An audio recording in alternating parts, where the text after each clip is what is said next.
العالمين، والصلاة والسلام على رسولنا محمد وعلى آله وصحبه أجمعين، أما بعد، فأعوذ بالله من الشيطان الرجيم، بسم الله الرحمن الرحيم. وما كان لمؤمن أن يقتل مؤمنا إلا خطأ، ومن قتل مؤمنا خطأ فتحرير رقبة مؤمنة ودية مسلمة إلى أهله إلا أن يصدقوا، فإن كان من قوم عدو لكم وهو مؤمن فتحرير رقبة مؤمنة، وإن كان من قوم بينكم وبينهم ميثاق فدية مسلمة إلى أهله وتحرير رقبة مؤمنة، فمن لم يجد فصيام شهرين متتابعين توبة من الله، وكان الله عليما حكيما. ومن يقتل مؤمنا متعمدا فجزاؤه جهنم خالدا فيها وغضب الله عليه ولعنه وأعد له عذابا عظيما. اور کسی مومن کے لیے یہ روا نہیں کہ وہ کسی مومن کو قتل کرے الا یہ کہ غلطی سے ہو جائے، اور جو شخص کسی مومن کو غلطی سے قتل کر دے تو ایک مومن غلام آزاد کرنا ہے اور دیت ادا کرنی ہے اس کے گھر والوں کو، الا یہ کہ وہ معاف کر دے۔ اگر مقتول کا تعلق ایسی قوم سے ہے جو تمہاری دشمن ہے اور مقتول مسلمان ہے تو ایک غلام آزاد کرنا ہے، اور اگر ایسی قوم سے اس کا تعلق ہے کہ تمہارے درمیان اور ان کے درمیان معاہدہ ہے تو دیت ہے جو اس کے گھر والوں کے حوالے کی جائے گی، اور ایک مومن غلام آزاد کرنا ہے۔ اور جو شخص نہ پائے اس کے لیے مسلسل 2 مہینے روزے رکھنے ہیں۔ یہ اللہ تعالیٰ کی طرف سے معافی کی صورت ہے، اور اللہ خوب جاننے والا، بہت حکمت والا ہے۔ اور جو شخص کسی ایمان والے کو جان بوجھ کر قتل کر دے تو اس کی سزا جہنم ہے، جس میں وہ ہمیشہ رہنے والا ہے۔ اس پر اللہ کا غضب ہے، اللہ نے اس پر لعنت فرمائی اور اس کے لیے بڑا عذاب تیار کر رکھا ہے۔ سورۃ النساء کی 92 اور 93 نمبر کی آیات آپ کے سامنے پڑھی گئی۔ اس سے پہلے کی آیت میں کچھ لوگوں کو قتل کر دینے کی بات ہوئی تھی، ان کے خاص رویوں کی وجہ سے اس حکم پر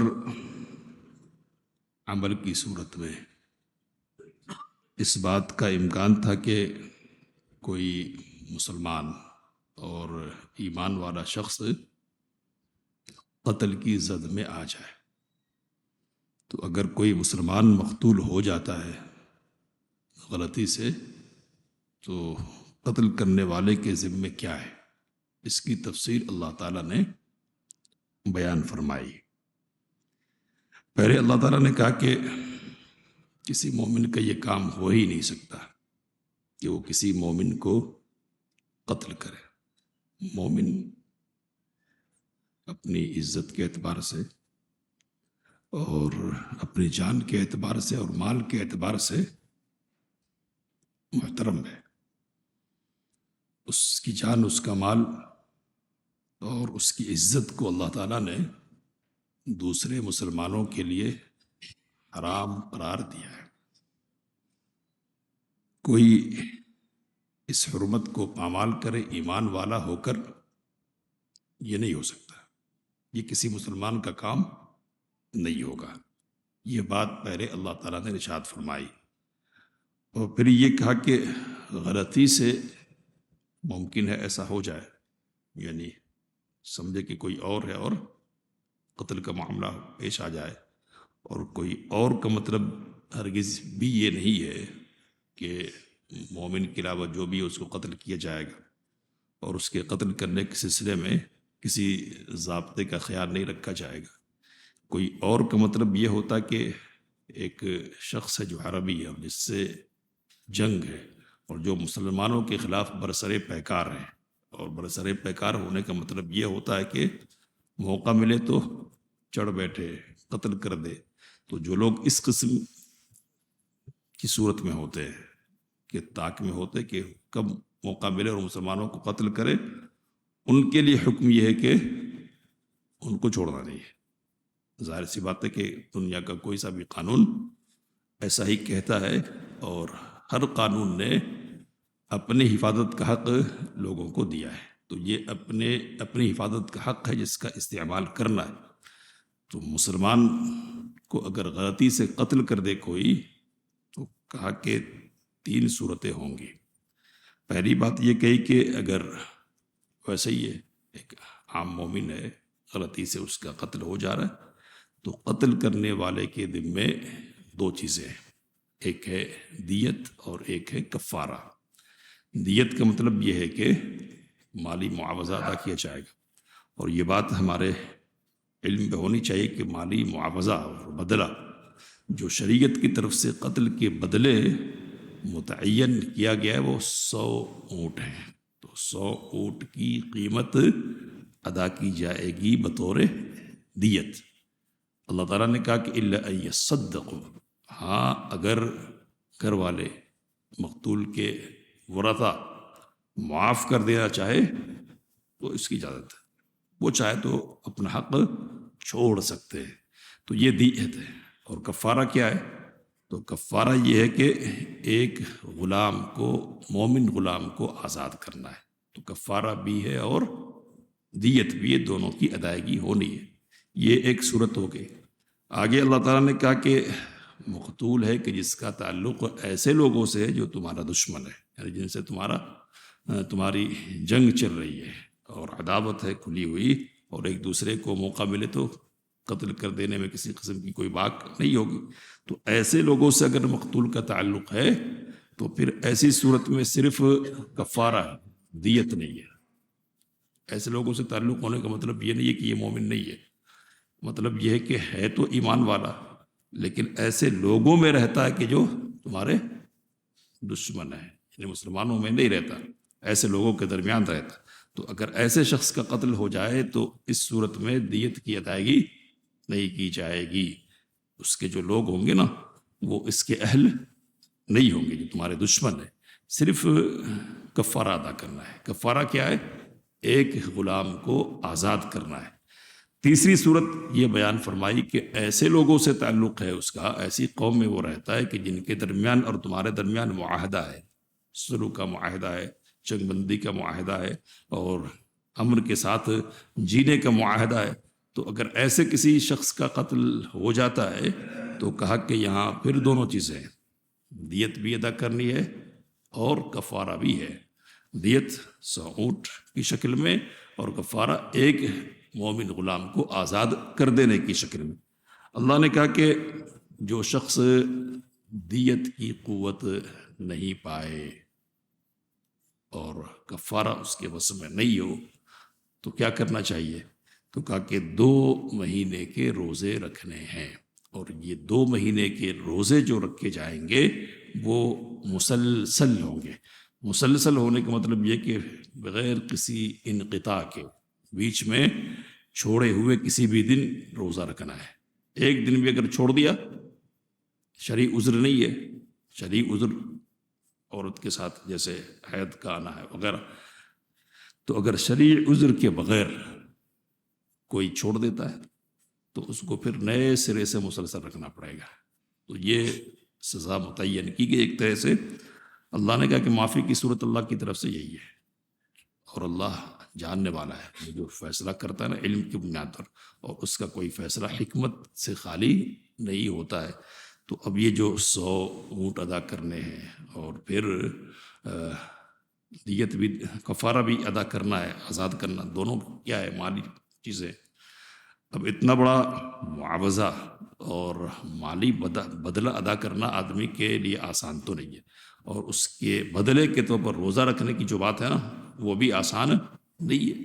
تو اگر صرف اس اعتبار سے، یعنی دنیاوی نقصان کے اعتبار سے بھی ایک آدمی سوچے نا تو بہت سوچے گا کسی کے خلاف ہاتھ اٹھانے سے پہلے، بہت سوچے گا کہ قتل کرنا چاہیے یا نہیں کرنا چاہیے۔ تو یہ جو احکامات دیے جا رہے ہیں نا، یہ کس لیے دیے جا رہے ہیں ہم اس کو محسوس کر سکتے ہیں۔ یہ جانوں کی حفاظت کی خاطر ہے، اور اس بات کا پیغام دینا ہے کہ سوچ لو پہلے، اگر کسی کو قتل کرتے ہو نا کہ کوئی ایمان والا تو نہیں ہے، تو بہت تحقیق کے بعد، بہت تثبت کے بعد اور یقین حاصل کر لینے کے بعد تمہارا اقدام ہونا چاہیے۔ عجلت پر مبنی، جلد بازی پر مبنی تمہارا کوئی قدم نہیں ہونا چاہیے۔ تو یہ قتل خطا کی بات، غلطی سے قتل کر دینے کی صورت کی باتیں ہوئی ہے۔ جان بوجھ کر کوئی کسی مسلمان کو قتل کر دے تو یہ بدترین جرم ہے اور سنگین ترین جرم ہے۔ یہ اللہ تعالیٰ نے کہا کہ وَمَن يَقْتُلْ مُؤْمِنًا مُتَعَمِّدًا، جو کسی مسلمان کو جان بوجھ کر قتل کر دے، یہ جانتے ہوئے کہ یہ کون ہے؟ ایمان والا ہے، یہ جانتے ہوئے کہ یہ اسلام میں داخل ہوا شخص ہے، تو مسلمان کا قتل کر دینا، یہ کہا کہ فَجَزَاؤُهُ جَهَنَّمُ، اس کی سزا جہنم ہے، خالداً فیہا، ہمیشہ اس میں رہنے والا ہے وہ۔ اور کہا کہ وغضب اللہ علیہ، اللہ کا غضب اس پر ہے، ولعنہ، اور اس پر اللہ تعالیٰ کی لعنت ہے، اور پھر کہا وأعد له عذابا عظیما، اور اس کے لیے بڑا عذاب ہے۔ تو اتنی ساری وعیدیں ایک ساتھ اللہ تعالیٰ نے قتل عمد کے سلسلے میں بیان فرمائی ہے، اور اس سے یہ سمجھا جا سکتا ہے کہ یہ جو قتل کا جرم ہے نا کتنا خطرناک جرم ہے، خطرناک جرم، کتنی وعیدیں جمع کر دیے ہم سوچ سکتے ہیں۔ تو اتنی وعیدیں جمع کرنے کا مقصد کیا ہے؟ ڈرانا کہ نہ، ایمان والے کی جان بڑی قیمتی ہے، اور اس قیمتی جان سے تعرض کرنے سے پہلے تم کو سوچ لینا پڑے گا۔ نبی اکرم صلی اللہ علیہ وسلم نے ارشاد فرمایا کہ مومن کشادگی میں ہوتا ہے، کشادگی میں، وسعت میں ہوتا ہے اپنے دین کے سلسلے میں، لیکن جیسے ہی قتل حرام کا مرتکب ہو جائے نا تو اس پر تنگی آنی شروع ہو جاتی ہے، اس کی زندگی تنگ ہونے لگتی ہے، دینی اعتبار سے بھی اور دنیاوی اعتبار سے بھی۔ آخرت میں مقتول آئے گا قاتل کو پکڑے ہوئے، اور رب کے حضور پیش کرے گا اور کہے کہ اللہ اس سے پوچھ کے اس نے مجھے کس جرم کی بنیاد پر قتل کیا تھا۔ تو اس طرح کی سزائیں ہوں گی، اور اس طرح کے مناظر کا سامنا کرنا پڑے گا۔ اللہ تعالیٰ نے کہا کہ اس کا بدلہ کیا ہے؟ جہنم ہے، اور پھر یہ کہا کہ ہمیشہ اس کو رہنا ہے۔ علماء اس بارے میں اختلاف رکھتے ہیں کہ قاتل کی سزا ہے کیا، اصل کیا دائمی طور پر جہنم ہے، اور کیا اس کی توبہ اللہ تعالیٰ کی یہاں قبول ہوگی یا نہیں ہوگی؟ تو علماء کی ایک جماعت اس بات کی قائل ہے کہ قاتل کی توبہ قبول نہیں ہوگی۔ سیدنا عبداللہ بن عباس رضی اللہ تعالی عنہ بھی انہی لوگوں میں سے کہ جو یہ اس بات کے قائل ہیں کہ قاتل کی سزا معاف ہونے والی نہیں ہے اور اس کی توبہ قبول نہیں ہوگی۔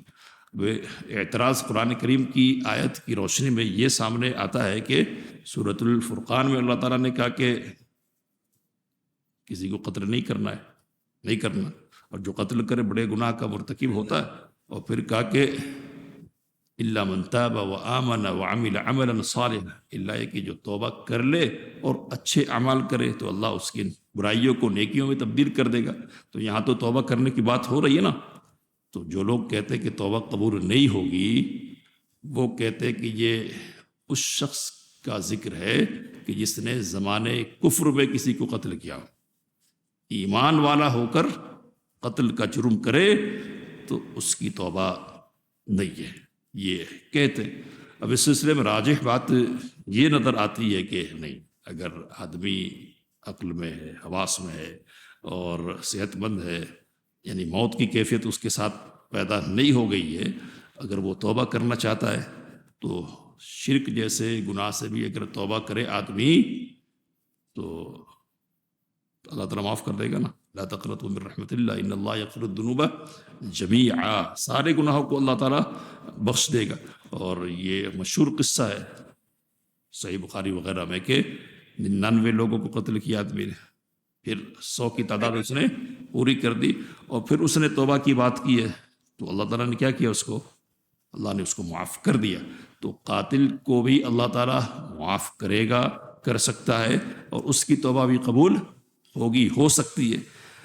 علماء جو کہتے ہیں کہ یہاں سزا کی جو بات کی گئی ہے، اور جو کہتے ہیں کہ توبہ قبول ہوگی، وہ کہتے ہیں کہ اصل میں بات یہ ہے کہ اللہ تعالیٰ نے یہ پیغام دیا کہ یہ جرم ایسا ہے کہ جس کی سزا یہ ہونی چاہیے، یہ جرم ایسا ہے، اتنا بڑا جرم ہے قتل کا کہ جس کی سزا کیا ہونی ہے، جہنم، ہمیشہ ہمیش ہونی ہے۔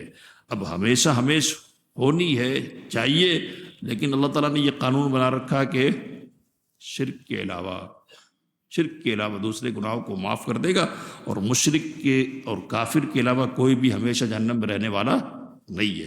تو اب اللہ تعالیٰ پر ہے کہ چاہے تو سزا دے اس کو، ہے نا، اور چاہے تو معاف کر دے۔